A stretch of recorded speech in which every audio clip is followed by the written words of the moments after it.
Real News Town Hall. Thank you. Thank you so much. I really appreciate that. Welcome to a special live edition of the Real News Town Hall. I'm your host, Taya Graham, at the Real News Media Center. For those of you joining us for the first time, welcome. We're a nonprofit, viewer-supported news network. With us is legal scholar, civil rights litigator, and author of The New Jim Crow, Michelle Alexander.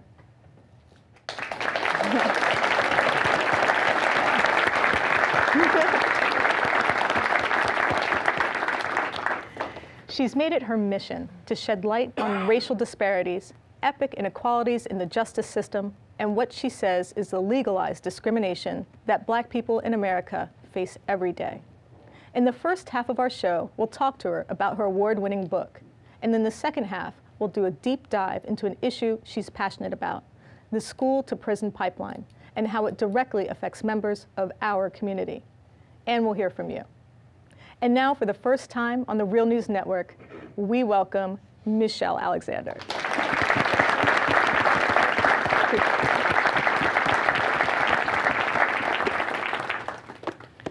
Thank you so much for being with us. Well, I'm thrilled to be here, and I'm thrilled by the work that you and the Real News Network are doing, bringing, critically important issues to the community. We appreciate it. What I'd like to do is start off with a question. It deals with the beginning of your book. You mentioned a moment when you're walking down the street and you see a poster that says, "The drug war is the new Jim Crow." And you think to yourself, well, that's just crazy. You've been working at the ACLU for years, and that sort of thinking is sort of conspiratorial. It's a distraction from important civil rights issues. When was the moment when you changed your mind? Well, actually, I saw that sign when I was headed to my brand new job at the ACLU. Oh, okay, okay. I actually hadn't started working at the ACLU at that time. I had been working for years as a civil rights lawyer and advocate, primarily representing victims of employment discrimination and suing large Fortune 500 companies for discrimination in employment. And I cared. At the time I saw that sign, I was someone who cared about racial and social justice. That's why I had decided to become a civil rights lawyer. But like many people, I had been raised on kind of this myth, this story, that we as a nation are overcoming that ugly racial history of caste, and that we're on the right path. And that my job as a civil rights lawyer was to kind of keep marching in that direction and to do what I could to remove what barriers and forms of discrimination might still remain. But once I began working at the ACLU and representing victims of racial profiling and police brutality and investigating patterns of drug law enforcement in poor communities of color, and attempting to assist people who had been released from prison as they faced one closed door after another to their supposed re-entry into a society that had never shown much use for them in the first place. I had a series of experiences that began, what I now call my awakening. I began to awaken to the reality that our criminal justice system now functions much more like a system of racial and social control than a system of crime prevention and control. Yeah, absolutely. There are many popular myths of racial progress, and they seem to have even infected the Black community. In some ways, our leaders really ignore the issue of mass incarceration. It's the elephant in the room. And you wrote specifically, criminalization and stigmatization and shame is worse than Jim Crow in that it turns the Black community against itself.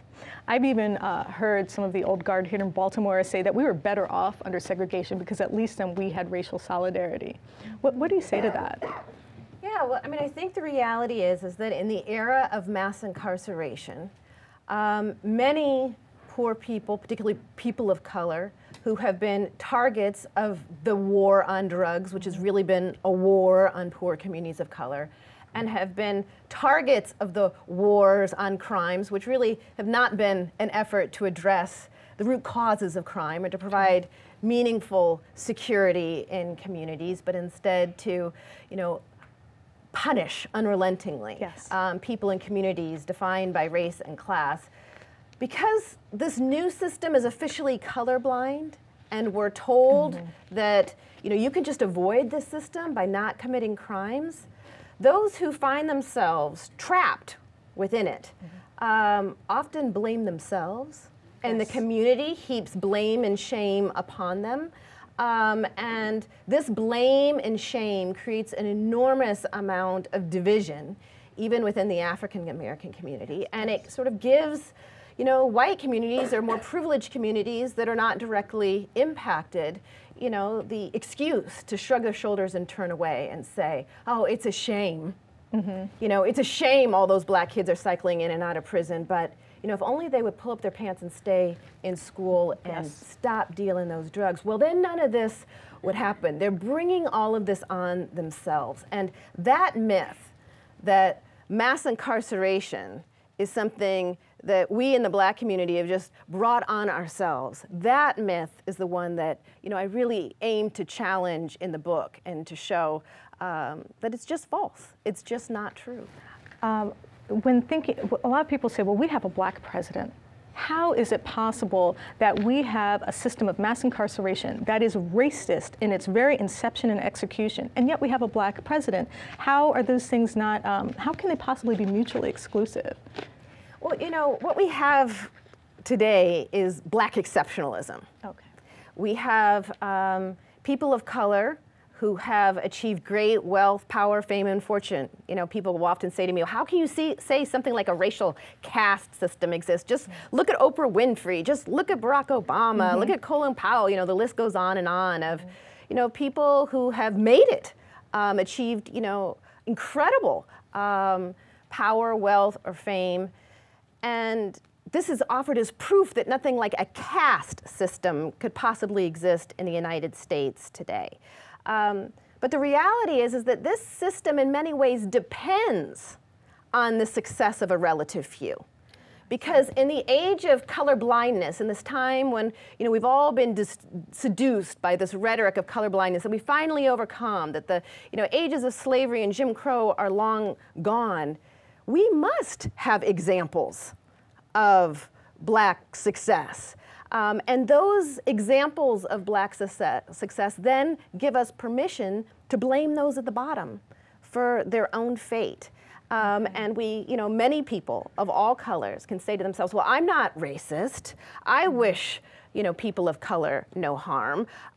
It's unfortunate that they can't get their lives together and are still cycling in and out of prisons and jails, but that's not have anything to do with race, because I'm not racist and I don't know any racist people. This has got to be about something else. You actually mentioned that it will be not racism, but racial indifference that it will doom us. Could you speak to that a little bit? Yeah, well, I think in many ways, when people use the word racism, they have an old Jim Crow idea of what that is in mind. I don't even use the word racism much at all in the book. Instead, I describe a system of racial and social control that functions in a manner eerily reminiscent of a racial caste system, really. Yes, of systems we supposedly left behind. When you use the word racism, people immediately think Bull Connor, hoses, the ugly bigots, uttering racial epithets. They don't think about the ways in which people just value some folks more than others. And if you are indifferent to the suffering of people in communities of a different race, of a different color, that's racism. You are indifferent to, if you would care if it was happening to your suburban neighbor, if you would care if it were happening to someone of your own race, but you just don't care that much because it's happening to them, that's a form of racism.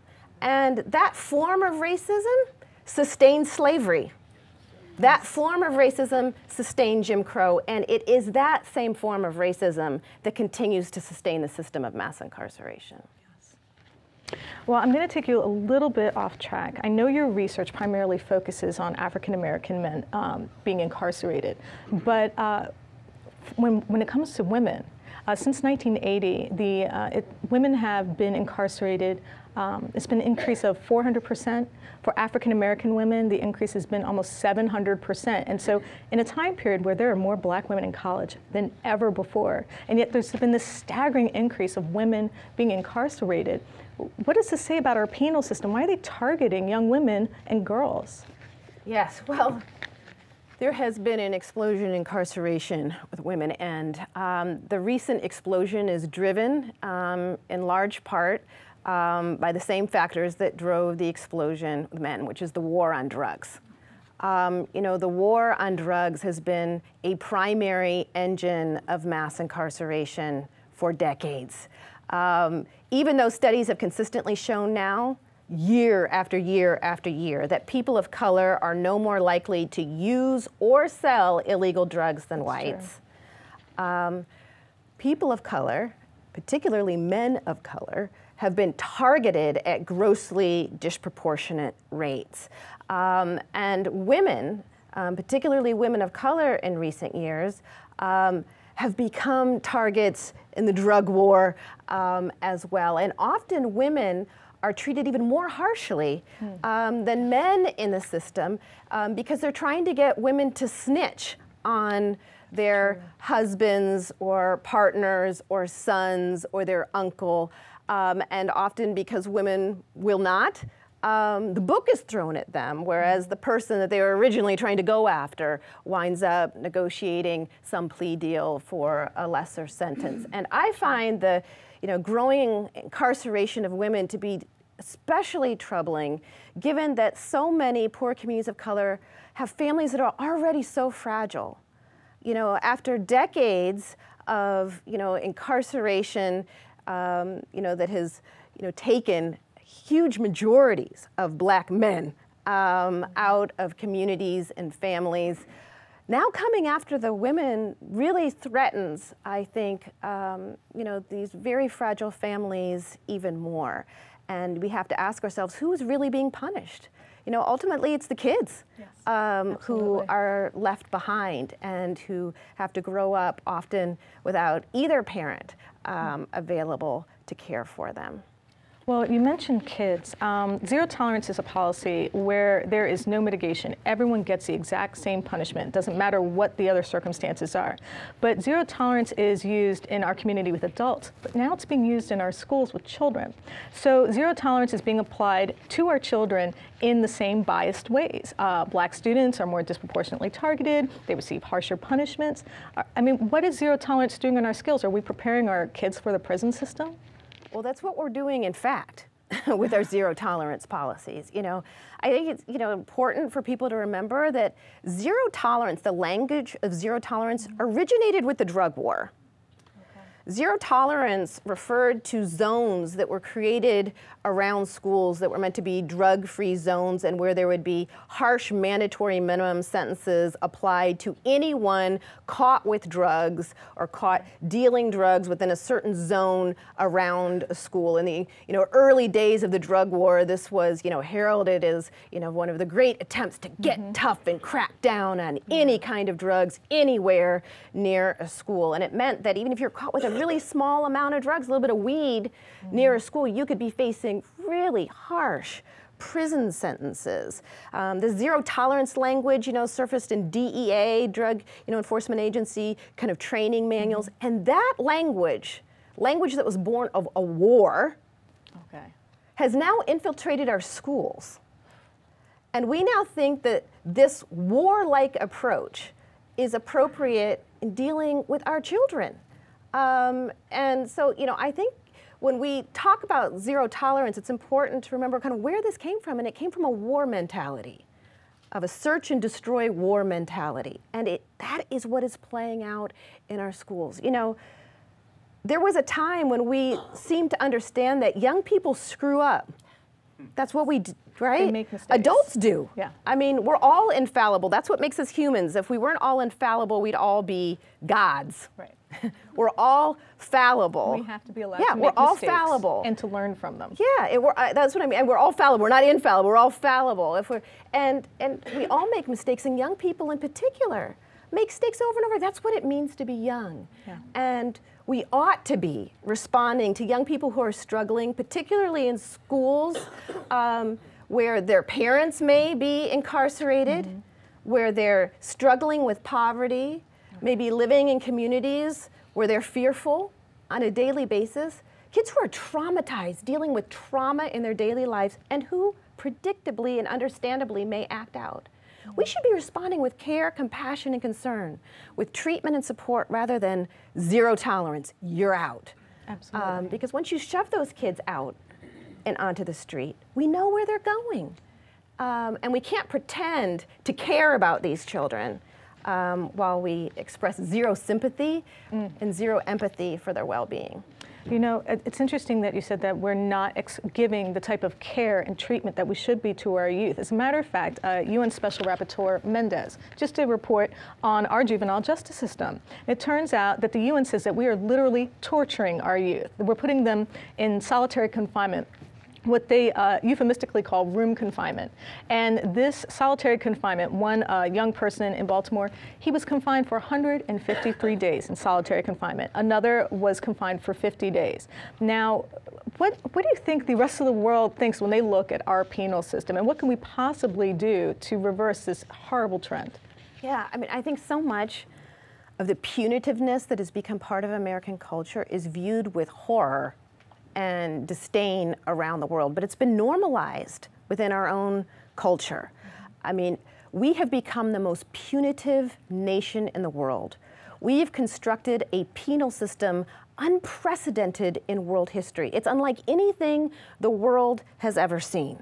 It's a system that targets, you know, kids at early ages, often before they're old enough to vote, stopping, frisking, searching them, throwing to the pavement, have them spread out, spread eagle, you know, following them, targeting them when they may be doing nothing more than walking home with some Skittles in their pocket, targeting them at really young ages, catching them eventually for something or making something up to catch them for, sweeping them into the system, saddling them with criminal records, placing them in literal cages, and then upon their release, stripping them of the very rights supposedly won in the civil rights movement, like the right to vote, the right to serve on juries, the right to be free of legal discrimination in employment, housing, access to education, and basic public benefits. So many of the old forms of discrimination that we supposedly left behind in the Jim Crow era are suddenly legal again once you've been branded a criminal or a felon. And this is like unlike anything that is going on anywhere else in the world. You know, in other Western democracies, people in prison have the right to vote. Here in the United States, we're having a big fight about felon disenfranchisement, whether, you know, people who have been branded felons should ever have the right to vote again. In some states, they're stripped of the right to vote for life. But in some other Western democracies, there's voting drives in prisons. But here in the United States, we seem to take democracy a little less seriously. And yet it's become normalized to such an extent that even torture, holding a young kid in solitary confinement indefinitely, is viewed, you know, with a shrug of the shoulders.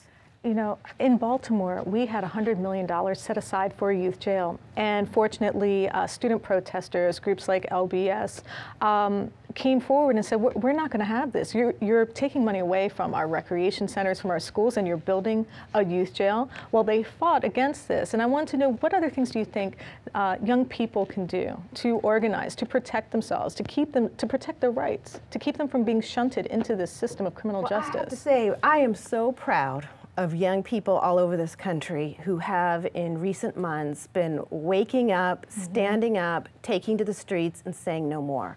I mean, the reality is that the wave of media coverage that we've seen of these police killings of unarmed, you know, black men, that media coverage wouldn't even be happening today if it hadn't been for the young people in Ferguson who stood up and stayed in the streets for months. For months.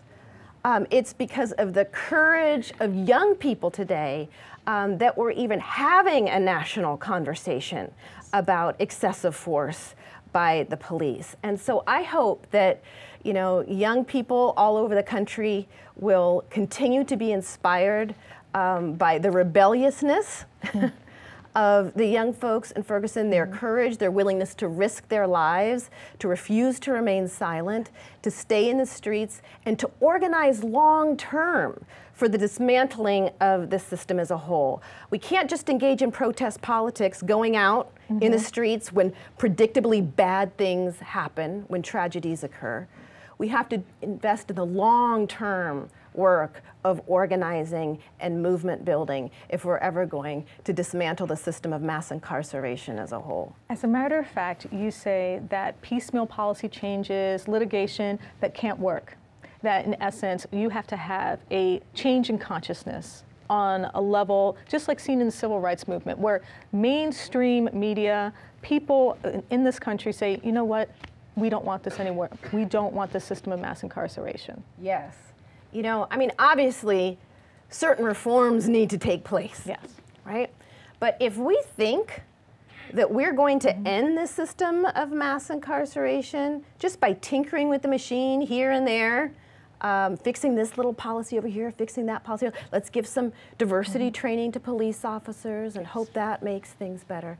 If we think we can just tinker with this machine and get it right, we're deeply misguided. I mean, to get a sense of what it will take to end the system, consider the sheer scale of it. I mean, this system is so deeply entrenched today that if we were to return to the incarceration rates that we had in the 1970s, and by the way, in the 1970s, civil rights activists thought that incarceration rates were way too high. Okay. But if we were going to return to the bad old days of the 1970s, those incarceration rates, before the war on drugs and the Get Tough movement really kicked off, we would have to release 4 out of 5 people who are in prison today. 4 out of 5. More than 1 million people currently employed by our criminal justice system would need to find a new line of work. That's incredible. Most new prison construction has occurred in predominantly white rural communities. You know, communities that have come to believe that prisons are a source of jobs. Yes. And economic growth, and very often prisons are advertised as providing way more benefits to these communities than they actually deliver. But nonetheless, so many communities have come to believe that their economies depend on prisons. Those prisons across America have to close down. Private prison companies now list on the New York Stock Exchange, doing quite well. They would have to go into bankruptcy. This system is so deeply rooted in our political and social economic structure. It's not going to just fade away without a major upheaval, a fairly radical shift in our public consciousness. And it sounds like the system is going to put up a fight. It will. It sounds like there's too much money invested for them to go quietly. And that's why we need to think about movement building. And our ultimate goal isn't simply to change policies here and there, it's to shift our culture, engage in cultural transformation, so that we as a nation, as a community, will no longer respond in a purely punitive fashion to poor people and people of color, that we will come to see the necessity of honoring basic human rights, honoring the dignity and humanity of each and every one of us, no matter who you are, what color you are, what country you came from, or what you may have done. We all have basic human rights to a quality education. Yes. We have the right to work at a fair and living wage, and we have the right to be treated with dignity and respect and with appreciation for our basic humanity, even when we have done wrong.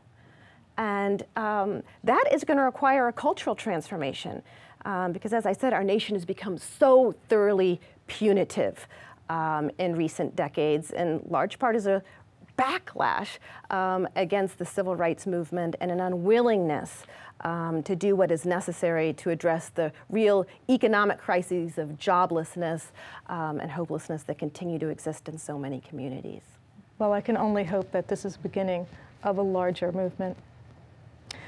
Now, let's open it up for a conversation with the audience and you about an issue Michelle's passionate about, the school-to-prison pipeline.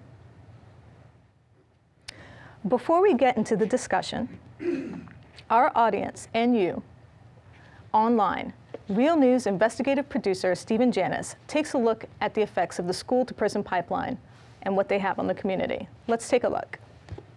I have anger. I still be having anger. It was an arrest heard around the world that speaks volumes about the consequences of putting juveniles in jail and how an increasingly aggressive juvenile justice system amid failing schools fuels what appears to be a cycle of incarceration from an early age in Baltimore and beyond. A boy just turned 7 named Gerard Mungo was handcuffed and hauled off to juvenile booking for allegedly riding a dirt bike in 2007. Well, I could say that it affected him in a way where though he always have questions. Like when he see a lot going on outside, he asks questions like, well, Mom, what do you think gonna happen? Is he gonna be arrested? Will he get a fair trial if he go to court? You know, he have a lot of questions from this. Police said the arrest was justified, arguing it was illegal to ride a dirt bike in the city. But during a lawsuit, a judge ruled that arrest illegal, even though a jury refused to award damages. But beyond the controversy over the arrest of a boy who had just turned 7 is the toll of the arrest itself and what it represents about the long-term consequences of encounters between police and juveniles. Gerard thus far has beaten the odds, a rising young basketball star and successful student. But in a recent interview, he had trouble discussing it at all. The pain from his arrest still evident. I have anger. I still be having anger. And what specifically are you angry about? That they arrested a 7-year-old and that I got slammed out my bike. And he is not alone. Studies show that interactions between police and juveniles often lead to bad outcomes, particularly when they mix inside already troubled schools. For example, schools which use a dedicated police force like Baltimore result in more juveniles in the system in total. And a study in Chicago found that students arrested in the 9th or 10th grade were 8 times more likely to drop out before graduating. And it's not just crackdowns on police which cause problems. The common practice of subjecting inner-city students to endless testing has unforeseen consequences. One study found students who attended schools overly reliant on standardized tests were 12% more likely to be arrested.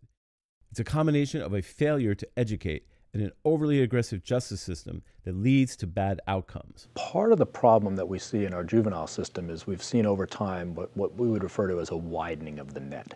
So a lot of behavior for young people that never would have ended up in the juvenile system years ago is now being criminalized. The bottom line, says people who have studied it, is that the heavy-handed policing of children ultimately fuels the country's voracious appetite to feed its ever-expansive prison system. Reporting for the Real News Network in Baltimore, Stephen Janis.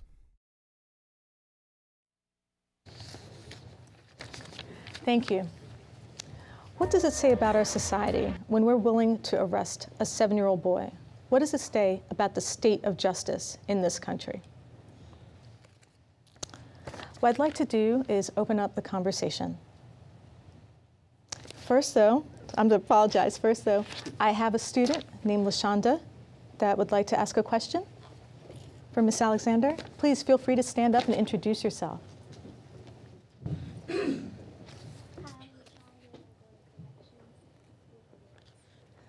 I'm sorry, she needs her microphone. Thank you. Hello, I'm LaShonda Dixon. I go to Connection School for the Arts, yeah. I wanted to know, what role do you think race played in the school systems after the Civil Rights Movement? Thank you. In the school systems after the Civil Rights Movement? Well, you know, I mean, what we've seen, I think, after the Civil Rights Movement is that some schools have officially desegregated while others have not. But I think more importantly is that many of the biases that help to sustain the old Jim Crow system of segregation, the belief that, you know, black people weren't as smart, weren't as intelligent, couldn't learn. Many of those biases continued to persist within our schools, often even on an unconscious level, among teachers and administrators. And we see in schools across the country kids of color not only being treated more harshly and in a more punitive fashion through racially biased school discipline, but also treated as though they can learn, and with lower expectations for them, and predictably, you know, not receiving the supports that they need, particularly in the era of mass incarceration, to cope with the trauma and disruption in their lives so that they can, you know, receive the quality education they deserve. So I think it's not simply a matter of kind of the old kind of Jim Crow forms of discrimination lingering, although you can still find evidence of them in our schools. I think it's part of a mindset that exists in too many schools today, and a lack of commitment and belief that kids of all colors have as much to contribute to America as the relatively privileged. Thank you. I think we also have a question from a young person named Adonis. Is that correct? Do I have an Adonis? Thank you so much. Would you please stand up and tell us what school you're from? I'm from Connection School of the Arts, and my question is, what role do you think the war on drugs played in the schools to prison pipeline? Yeah, that's a great question. Thank you. And you know, the war on drugs has played an important role in the school to prison pipeline in a number of ways. One is, you know, as I mentioned before, the fact that the language of the drug war, the zero tolerance language itself, has infiltrated our schools, and the mentality of punishment rather than care and concern that was born in the drug war now is, you know, part of standard administrative procedure in schools across the country. But beyond that, the drug war has swept in so many young people, particularly young black men, into the system. You know, the racial disparities in arrests for marijuana are off the charts. The ACLU released a report, I believe it was last year, showing enormous racial disparities all across the country in simple marijuana arrests. Now, you know, most politicians today kind of like laugh, oh yeah, I smoked some weed in my youth, you know. President Obama has written in his memoir about the fact that he used illegal drugs quite a bit. You know, in his youth, marijuana as well as cocaine.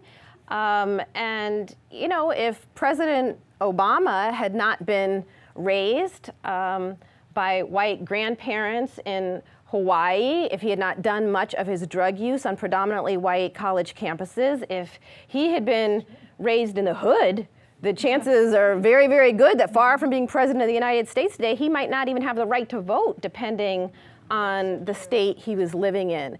And yet, when it comes to kids of color in poor communities, we maintain this attitude that, you know, we ought to be punishing those kids and teaching them a lesson by putting them in literal cages simply because they were what? Caught with weed, committing the very same crime that people of all races and classes and backgrounds commit with relatively equal frequency, and yet other folks get to go on to college and grad school and on with their lives, even on to President of the United States. But no, for you who were raised in the hood, no, you're going to jail and you're going to be locked in a second-class status for the rest of your life. It's just unacceptable. I mean, the reality is that, you know, drug use and drug addiction are real problems in our society. There's no doubt about it.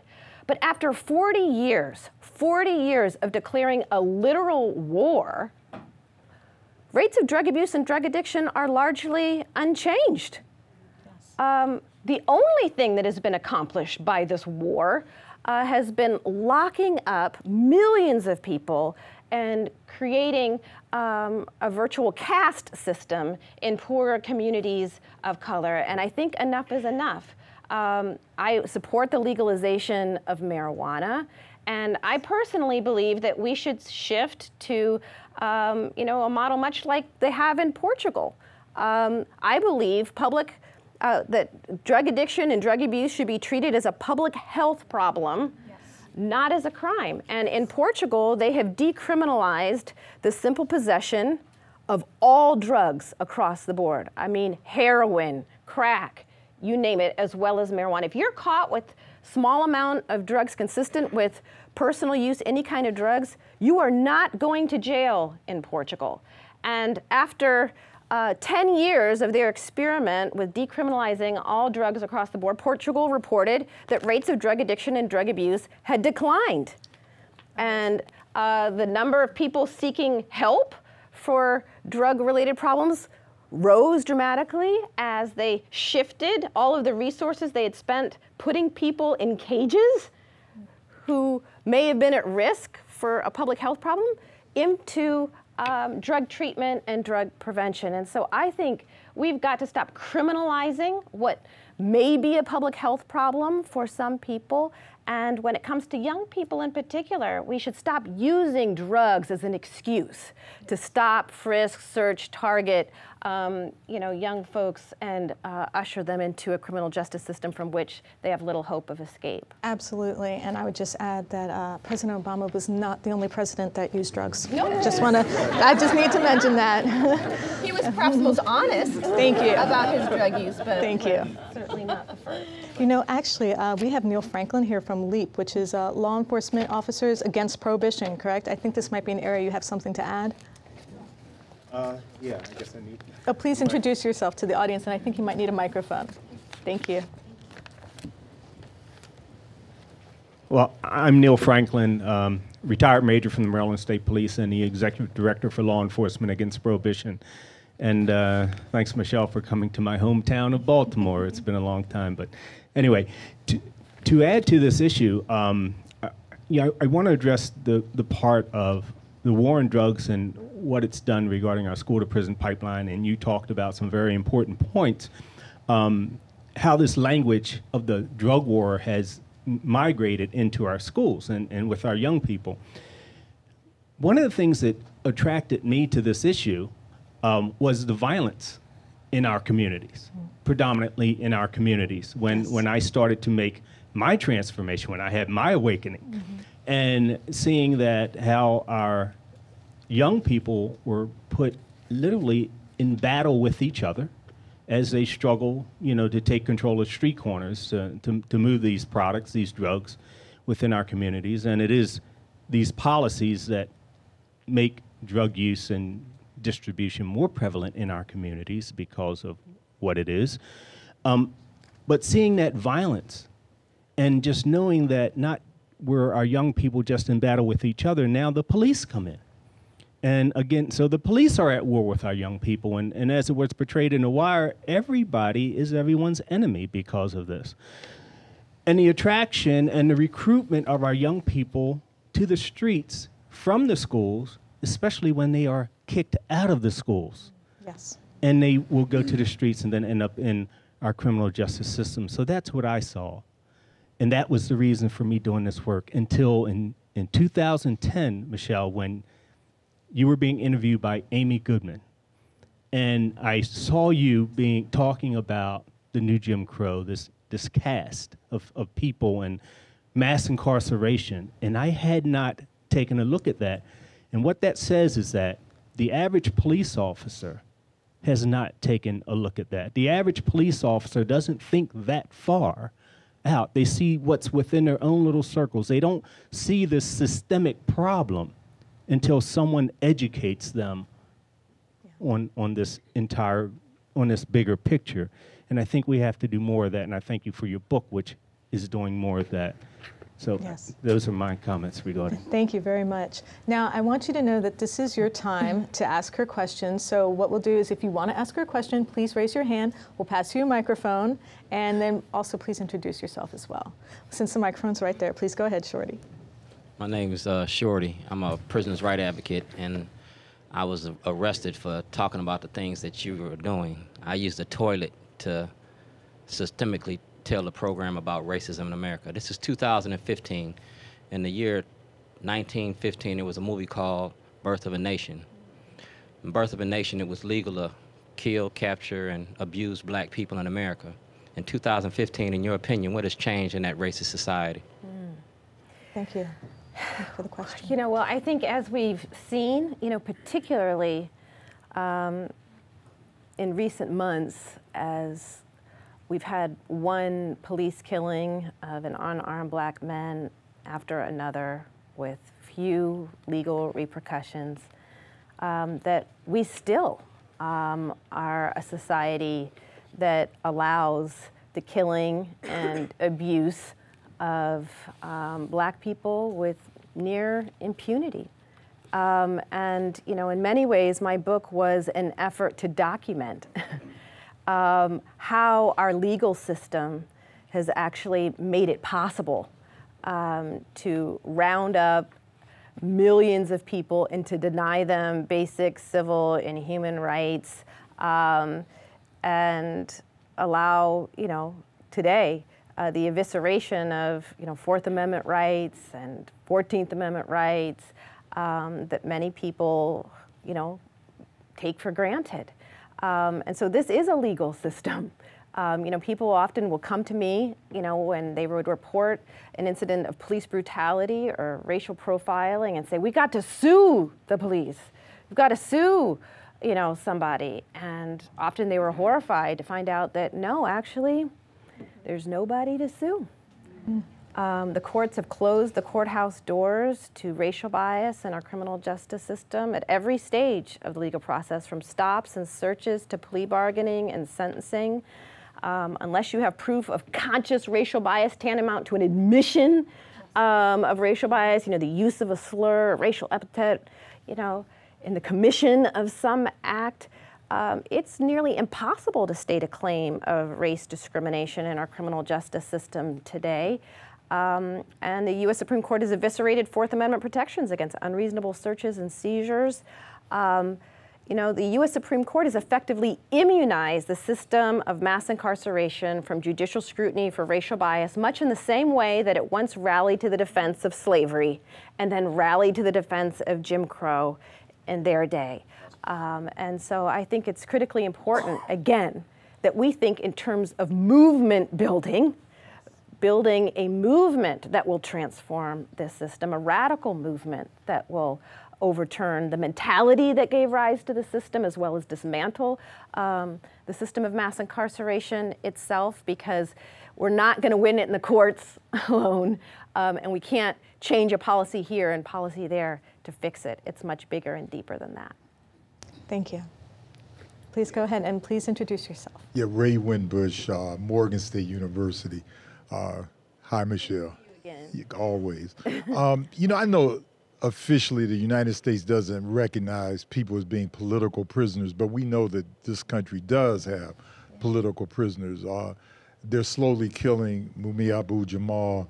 Leonard Peltier has been under for many, many years. Eddie Conway is in the audience right now. Would you just comment on the issue of political prisoners as being not a part of the drug war per se, but as part of that whole mass incarceration system you described? Yes. Thank you. Thank you so much for that question. I think it's a critically important issue and one that hasn't received the attention it deserves. I think one of the regrets actually in my own book and work is that I didn't talk as much as I could have about the backlash against the Panthers and the Black Power movement and the rise of COINTELPRO, and how so much of the repression of the Black community by law enforcement in those days was politically motivated.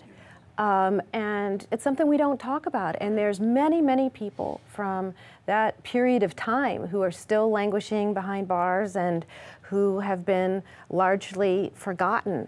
And I think it is important. I'm grateful that you have raised it, and I think we can't forget those who have been targeted for political reasons and who have been abused. And I think we also, without diluting the meaning of the term political prisoners, also have to recognize that so many of the people who are behind bars today are in many ways political prisoners who are being held hostage by, a political process and a political system that has made it okay to demonize certain groups based on race and class. So thank you. Okay, before we leave the front row, can you pass the mic down? Thank you.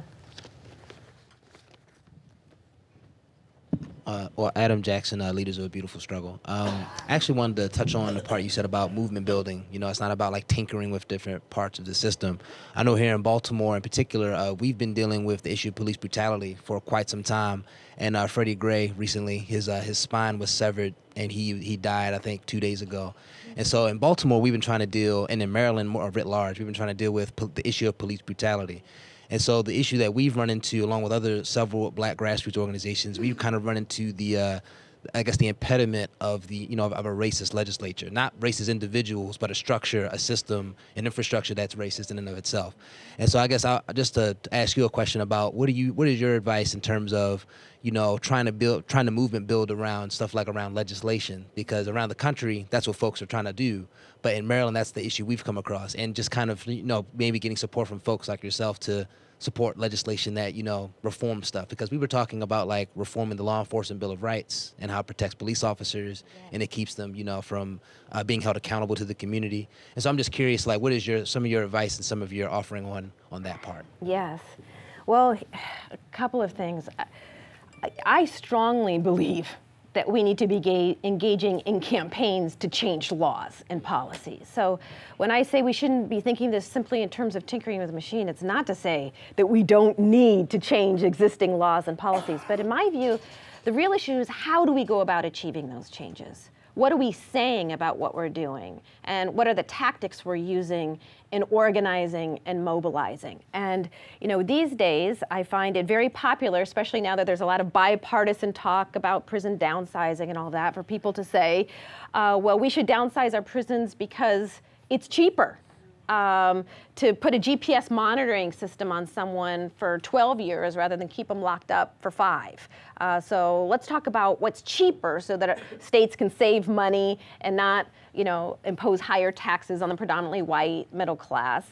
That kind of talk, which may win at the polls, which may achieve a quicker result, you know, in terms of moving legislation, I think is counterproductive.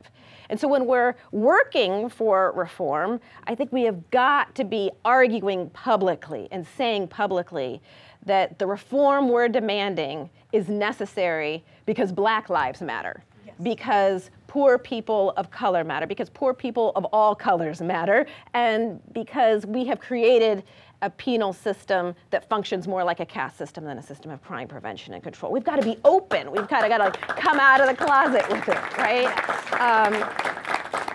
Because if we don't, then we have no hope of changing the mentality that brought us to this place. We've actually got to have that big fight, the conversation that everybody wants to avoid. So I would say, in, you know, challenging legislation seeking to overturn the Police Officers' Bill of Rights and, you know, help to challenge police unions that, you know, refuse to snitch on each other while they insist everyone else snitch on their brother, cousin, neighbor, and friend, right? That as we're doing that, we have got to be speaking our truth courageously and boldly, telling unpopular, difficult truths, and organizing with a long-term view towards movement building, rather than figuring out, well, how can we get the quickest, easiest fix to this particular policy problem? I was wondering, Mr. Conaway, we were discussing people that were held in prison unjustly, people that were political prisoners. By any chance, would you want to address that? Yes, of course. You know, there's still dozens of political prisoners from the Black Panther Party era in the prison system, but there's also other people from other movements and for other struggles, from environmentalists and so on, that's in prison directly as a result of them trying to change the system and trying to improve conditions. All of those people need to be supported. People need to write letters, find out who they are, go on the internet, see what they can do to help their support systems and so on. But to move away from that, like you say, it's a tremendous amount of people in the prison system as a result of the way the structure is created that are in there because of the politics of racism, institutional racism, whether it's the war on drugs, a war on poverty, a war on, it's an international war on people, poor people, not just people of color, but poor people across the world. So I really appreciate the fact that you did that book and that you're doing another book that's going to be inclusive of some of those things that you also raised, you know, because I see that it's been created an interest across America among young people, among scholars, and among people that's organizing. And so toward that end, it's a very good thing. Thank you. And And I just want to mention for the audience, Eddie is our executive producer here at The Real News. He was incarcerated unjustly for 44 years, and he's a former Black Panther. So just want you to know.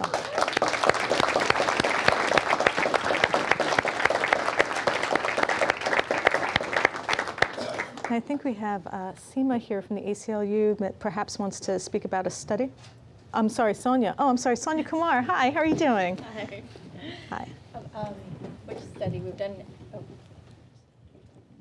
Well, you can choose your study if you'd like. I think I really appreciate being here. I'm a staff attorney at the ACLU of Maryland, and I think, you know, as a lawyer looking to work on these issues, it's been very frustrating to not be able to take on structural issues. And I think that what's been really powerful about the new Jim Crow is a way of taking things that feel isolated and putting them in a structural lens. And I think it, similarly, we just released a report about deaths in police encounters in Maryland, and it was really shocking to us that we had to do the counting. We're at this data-driven age, and no one is tracking officially people who die in police encounters. That it's not an accident. That when we did the counting, when we went through news reports, we found at least 109 people died in Maryland over the last 5 years. 70% of them were African American. 40% of them were unarmed with any weapon of any kind. That's even crediting the police narrative of what happened, which was a compromise in and of itself. So this is a very conservative estimate. More unarmed Black people died in Maryland than the total number of white people who died in police encounters. And one of the things that I think is really important, what was for us really important about this project was, which started actually, I think, really with the death of Chris Brown and Tyrone West and Anthony Anderson, all names that are familiar to folks here in Baltimore, and also other names in other parts of our state, was that every time Freddie Gray happens, it's viewed in isolation, and the pushback that we get when we talk about what's wrong with each scenario is, what else could the officers have done? It was a heat of the moment, it was a split-second decision, but we're not talking about all of the moments that led up to that moment, all of the structural issues that created that confrontation. And part of what we wanted to do was to try to connect the dots and show that these cases aren't isolated, they're all connected, and that there are common threads that we should be looking for and we should be demanding that our public officials look for. And so I really appreciate, just for whatever issue it is that we are talking about, stepping back and looking for that structural thing that allows us to get, so that we're not repeating the mistakes in a different way or just doing the same thing with a different narrative about what we're doing. Yes, thank you. And just as a note on that ACLU study, they used what the FBI database gave. They used that information. So honestly, the number that she's giving could be very conservative, just as a note. So who would like to ask a question next? Well, please go ahead, Sharmini.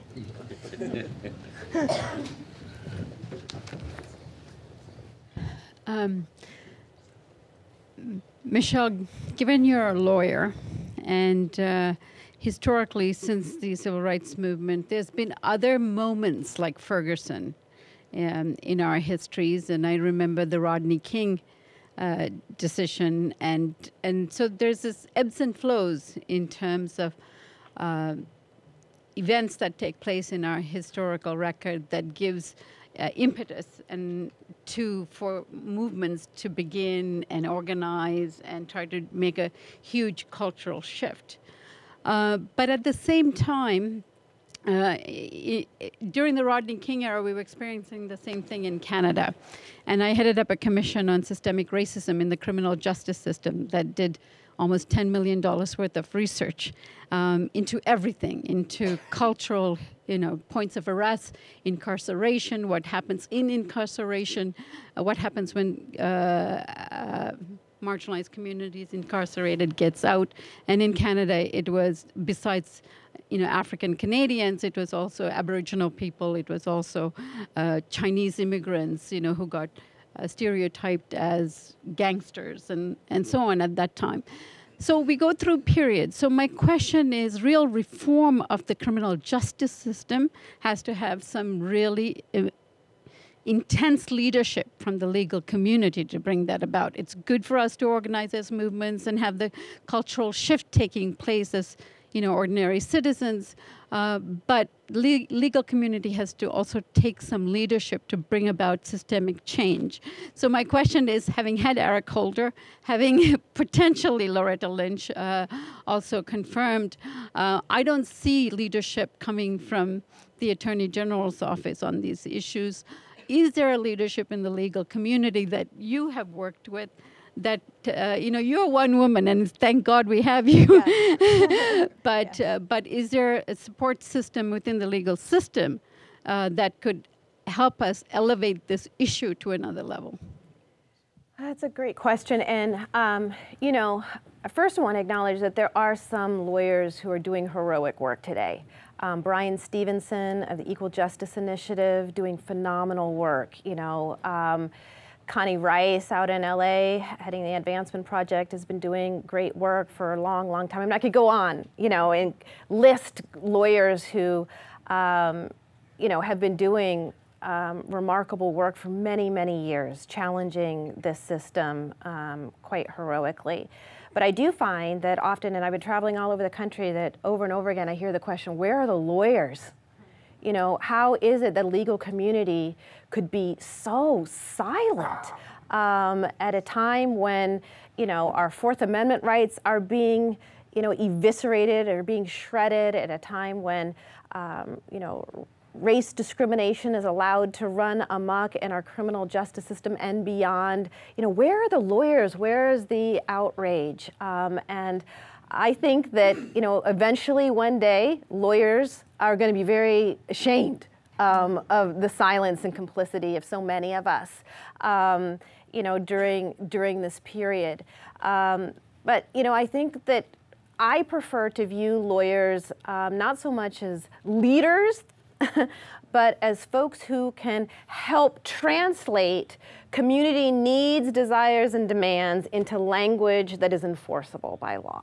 And that lawyers can help to get activists out of jail, they can help draft legislation, they can help be a bridge between you know, the halls of power and communities as well. But I would not look to lawyers necessarily to be the leaders of the movement. I would look to them to show up with in much greater numbers and with much more force and courage to support the emerging movement rather than looking to them to lead it. The folks who I am most hopeful will emerge as real leaders and already have begun are people who know best the system from the inside, people who have been formerly incarcerated, people who know this system well, have been directly impacted by it. You know, my own view is we're never going to end the system of mass incarceration until we as a nation come to care about, in a very human way, care about those we've demonized.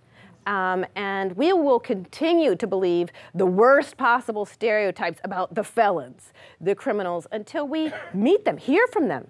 And so, you know, there are all sorts of wonderful, amazing people all over the country who have done time and who are now not only finding ways to survive despite all of the legal forms of discrimination against them and denial of basic human rights, but are, you know, helping to lead movements for, you know, to end felon disenfranchisement and to ban the box, and are doing phenomenal organizing work. And so I encourage people to check out the formerly incarcerating convicted people's movement.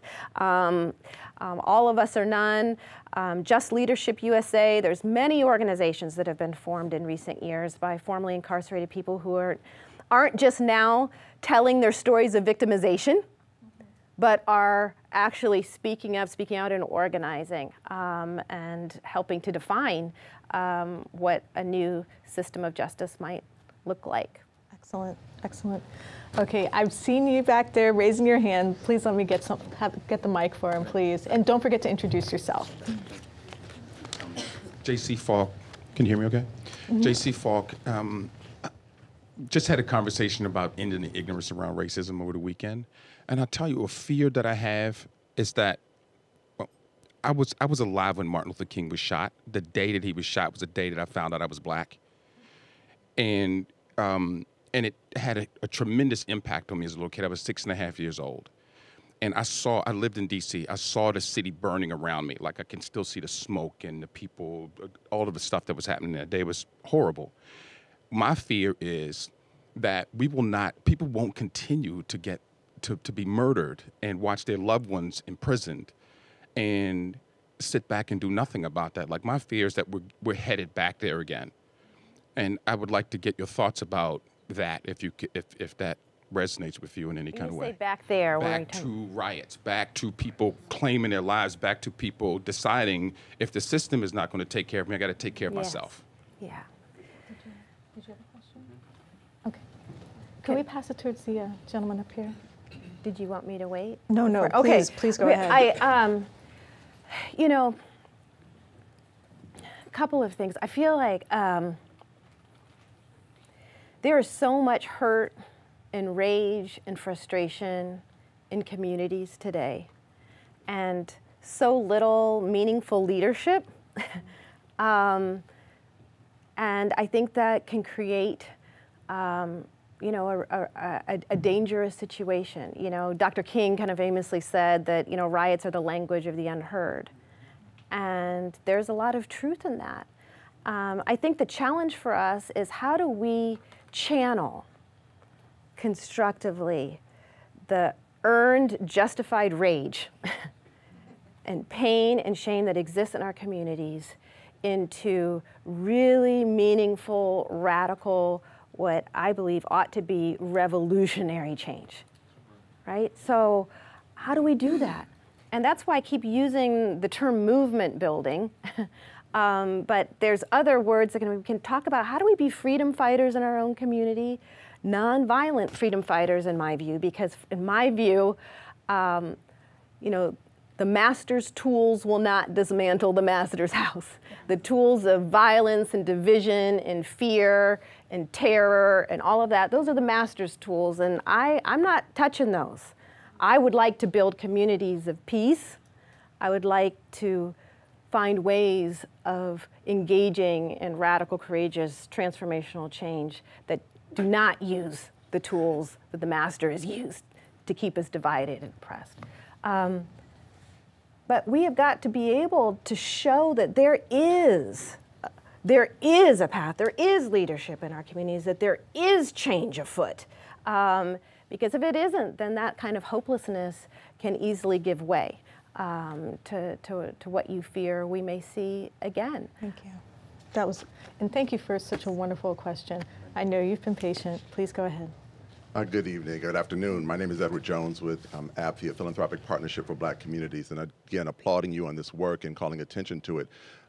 We have a conference that's coming up in the Bay Area in a couple of days, and we're going to talk about the issue of getting funders, the philanthropic community, to support Black organizing.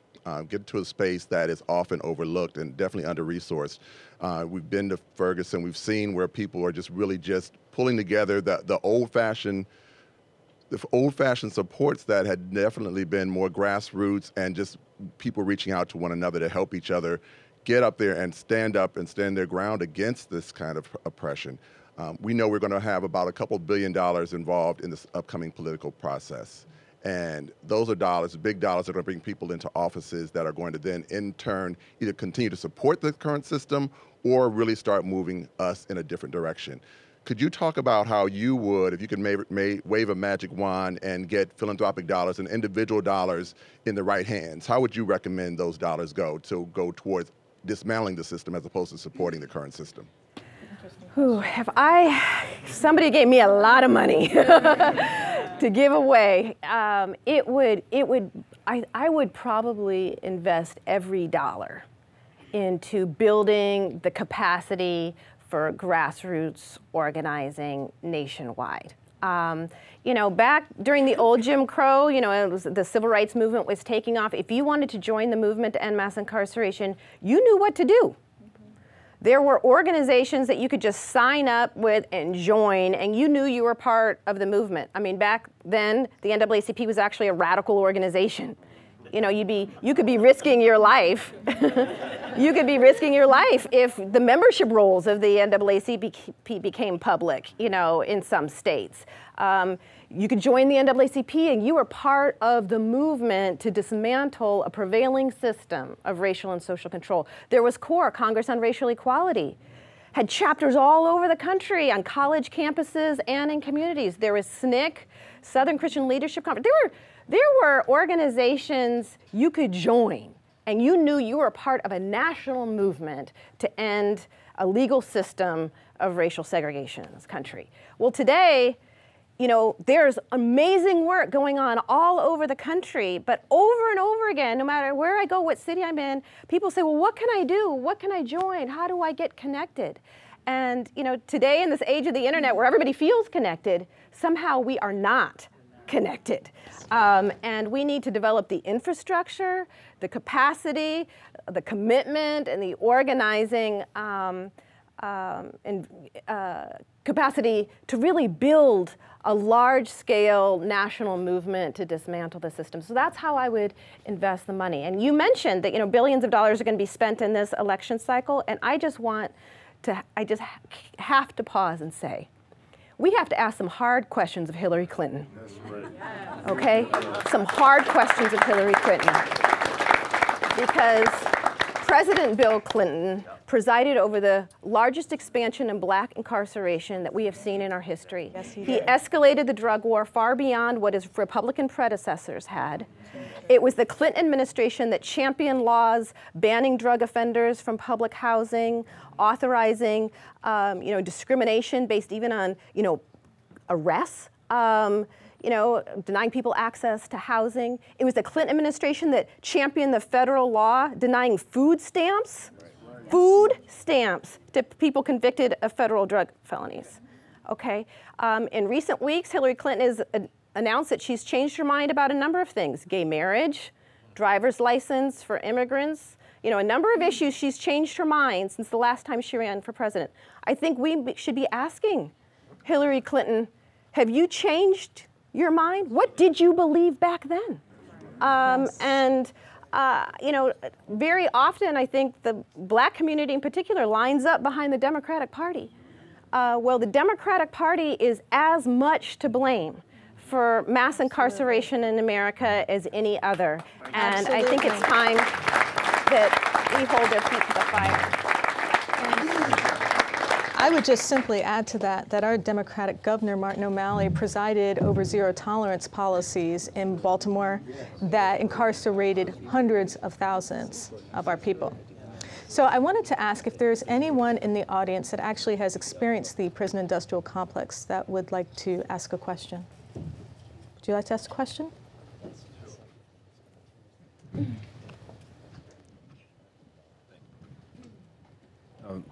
My question is, you referred to a caste system a couple of times. And when I think of that, I'm thinking of feudal Japan as a more vivid representation. So if you could explain that to people, exactly what you mean by that.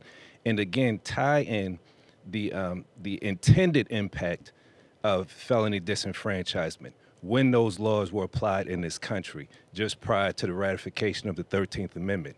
The purpose of the exception in the 13th Amendment, exactly what it is to be profiled as a felon that then leads to police brutality. We need to focus this a little bit, as you've done so well in your book. Thank you. Thanks.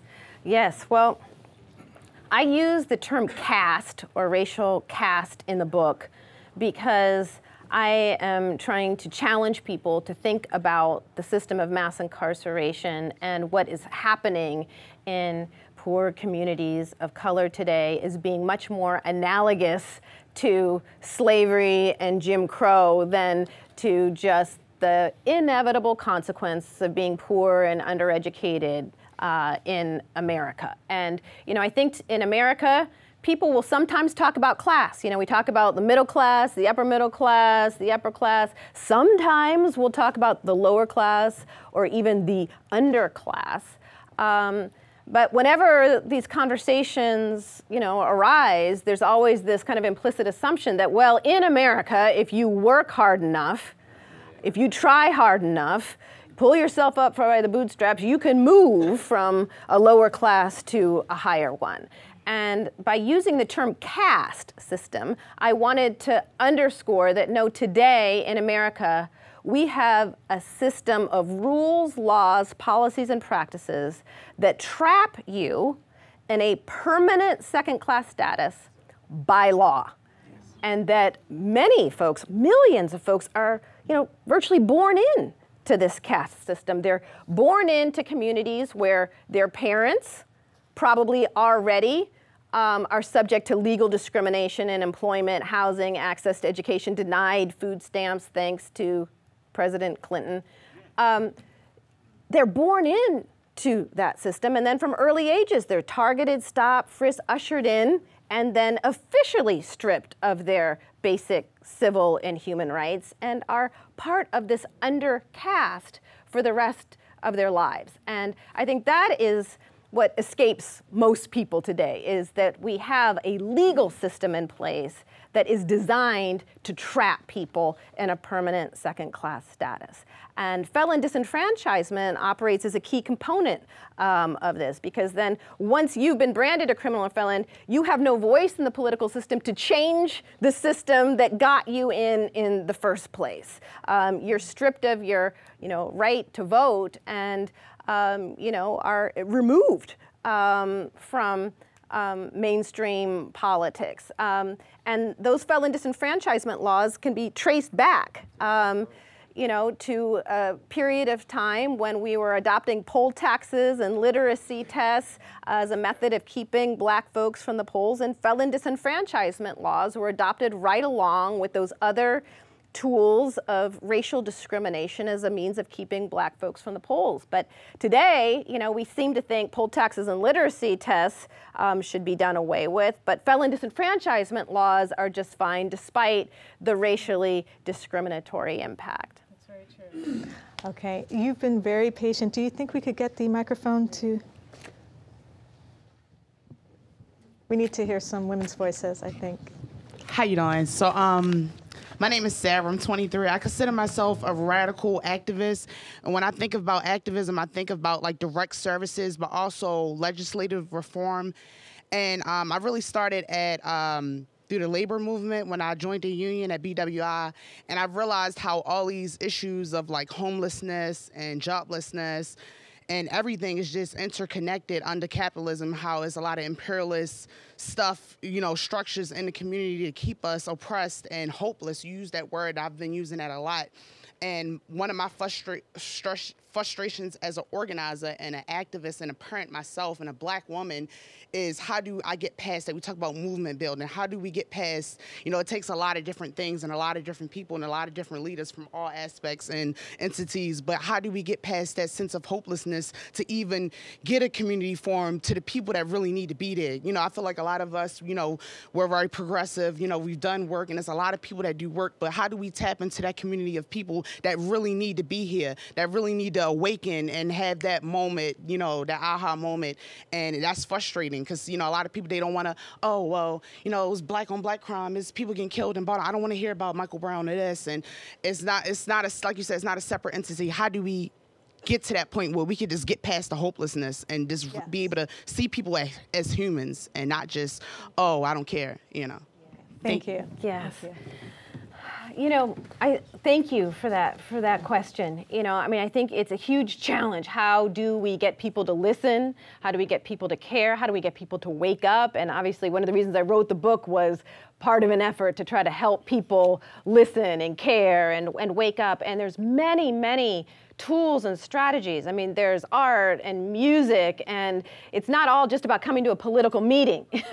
There's many ways that we can reach people, and sometimes I think organizers, advocates like myself expect people to come to us when we need to be going out to them. And going out into communities and figuring out how best we can serve the people who are most directly impacted. I think one of the challenges today, even as there's so many formerly incarcerated people beginning to organize and find their voice and speak up, the reality is that most who come out of prison come out with no money, perhaps nowhere to go. And so the idea of, now I'm supposed to organize, we have to be able to meet people's basic needs. I'm sorry, we're going to have to wrap it up because you have an engagement. I do. Yes.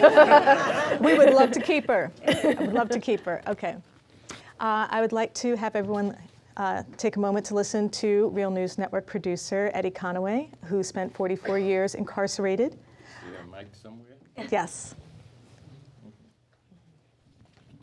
Yeah, one of the things that I learned while I was incarcerated is that when you look at the news in America, you don't find out what's going on. And for decades, I tried to figure out, well, what's going on out in the community? I had to go to international sources of news to get reports about what was happening in our community. And toward that end, I started investigating the news media itself and found out that probably 85 or 86% of the news media in America is controlled by 6 multinational corporations. And so we're getting news from nowhere about nothing. And so we don't know.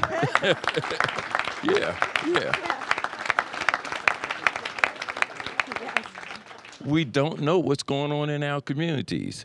Now, of course, the new technologies that allow us to see the Grays, the Tyrone West, the different cases, to find out about the protests or about fracking and all of that stuff is coming to fore. One of the things that we need in organizing is to be able to get news to let us know what's happening in our community. That's what the Real News is trying to do. The Real News is trying to position itself here in Baltimore to represent what's going on in the community in Baltimore, but using Baltimore as an example that people can understand all over the country of what's happening and what needs to happen. So, one, I'm asking everybody to try to support us and support the Real News and to imagine what would happen if we had a news station network that could allow us to inform everybody, to help people understand how they're hooked up, and to also help us understand how we can find solutions to the problems that we're facing. So thanks for coming, and I'm thanking Michelle personally. Thanks for being here, right? And we're gonna do more of this. All right. Thank you.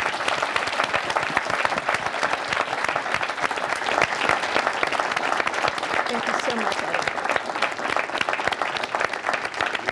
Okay. Please make sure to continue the discussion in your community and in your homes. Thanks to Michelle Alexander, thanks to our in-studio audience, and thank you for joining us on this special edition of the Real News Town Hall. Thank you so much, everyone, for coming out. Wouldn't be the same. Thank you so much. Yeah, I got it. Michelle.